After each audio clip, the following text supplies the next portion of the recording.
একটা জিনিস মনে রাখতে হবে, এবারের যে গণ অভ্যুত্থানটা হলো এটা কিন্তু আমাদেরকে অনেক কিছু নতুন করে শিখাই দিচ্ছে। যারা মনে করছিল যে গুলি করে ভয় দেখাইয়া মামলা দিয়ে মানুষকে দাবায় রাখা যাবে, এবারের গণ অভ্যুত্থানে এটা প্রমাণ হয়েছে যে এটা বেশি দিন দাবায় রাখা যাবে না। এখনই নির্বাচনের রোড ম্যাপ দেওয়াটার চাইতেও গুরুত্বপূর্ণ হচ্ছে আমার দেশের আইন শৃঙ্খলা পরিস্থিতি উন্নত করা, আমার দেশের যে সমস্ত দুর্নীতি হয়েছে, যেভাবে মানুষ বঞ্চিত হয়েছে, ক্ষতিগ্রস্ত হয়েছে, ক্ষতিগ্রস্ত মানুষদেরকে আগে পুনর্বাসন করা, যে এই সমস্ত বিষয়ে সরকার অনেক সমালোচনা সত্ত্বেও তারা অনেক কাজ করেছে। বেগম খালেদা জিয়ার মুক্তি থেকে শুরু করে প্রায় সকল রাজনৈতিক দলের বড় বড় নেতারা সবাই জেল থেকে বেরিয়ে আসছে। আমরাও জেলে ছিলাম, আমরাও জেল থেকে মুক্তি পেয়েছি।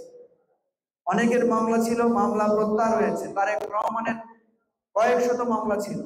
আমরা বলেছি এই সরকারের প্রধান সমালোচনা হইল তারা আমাদের যে জাতীয় ঐক্য সৃষ্টি করা দরকার ছিল এই সকল রাজনৈতিক দল এবং ছাত্রদের মধ্যে, সেটা ওনারা করতে পারেন নাই, সেদিকে ওনারা মনোযোগ দেন নাই।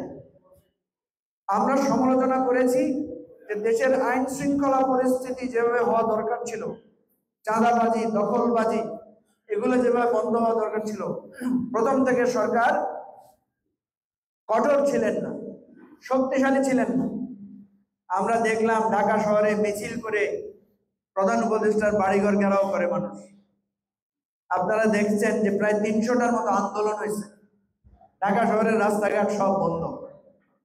আমরা সরকারের এটা সমালোচনা করেছি যে আপনাদেরকে ঘেরাও করলে খালি দাবি আদায় করেন কেন?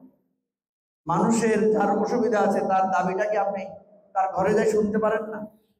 আপনাদের উপদেষ্টারা কি মানুষের কাছে যাই সমস্যার সমাধান করতে পারেন না? রাস্তায় আসার পরে, ঘেরাও করার পরে, স্লোগান দেওয়ার পরে, রাস্তায় শুয়ে থাকার পরে, অনশন করার পরে কেন আপনাদের টনক নড়ে? এখন যে কথাটা বললাম যে এপ্রিল মাসের সরকার যখন নির্বাচনের একটা রূপরেখা দিয়েছে, এখন আমরা দেখলাম বিভিন্ন রাজনৈতিক দল মিশ্র প্রতিক্রিয়া ব্যক্ত করেছে। এই মিশ্র প্রতিক্রিয়া এটা প্রমাণ হয় যে এই সরকার এখন পর্যন্ত নিরপেক্ষ আছে। এখন এতদিন পর্যন্ত সন্দেহ ছিল, সংশয় ছিল যে এই সরকার আসলে নির্বাচন দিবে কিনা, নাকি তারা 5 বছর থাকে যাবে, এরকম একটা শঙ্কা সবাই করছিল না? তাহলে এখন সেই সংখ্যাটা আর নাই। আমার দেশের যদি মানুষ দেশ মনে না করে, আমার দেশ শুনলে মানুষ যদি নাক ছিটকায়, আমি কি বঙ্গবন্ধু হইলে কি লাভ, আর শহীদ জিয়ার সৈনিক হইলে কি লাভ? কোনো লাভ নাই। সুতরাং এবি পার্টির বক্তব্য হচ্ছে আমাদের এই বাংলাদেশকে বদলাইতে হবে।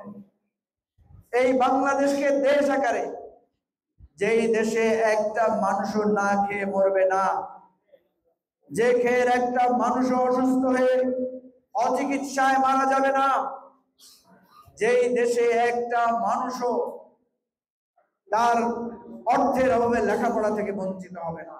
আপনার দল যদি দেশের কল্যাণ না চায়, আপনার মার্কা যদি দেশের মানুষের কল্যাণে কাজে না আসে, আপনার দেশই তো বিপদগ্রস্ত হবে, আপনিও তো বিপদগ্রস্ত হবে। সুতরাং আমাদের অনুরোধ থাকবে, এবার আর দল আর মার্কা দিয়ে কোনো নির্বাচন হবে না। এবার নির্বাচন হবে সমস্যা সমাধানের রাজনীতি এবং আমাদের কল্যাণ রাষ্ট্র প্রতিষ্ঠার রাজনীতির জন্য আমরা নির্বাচন। মালিকপুর আমার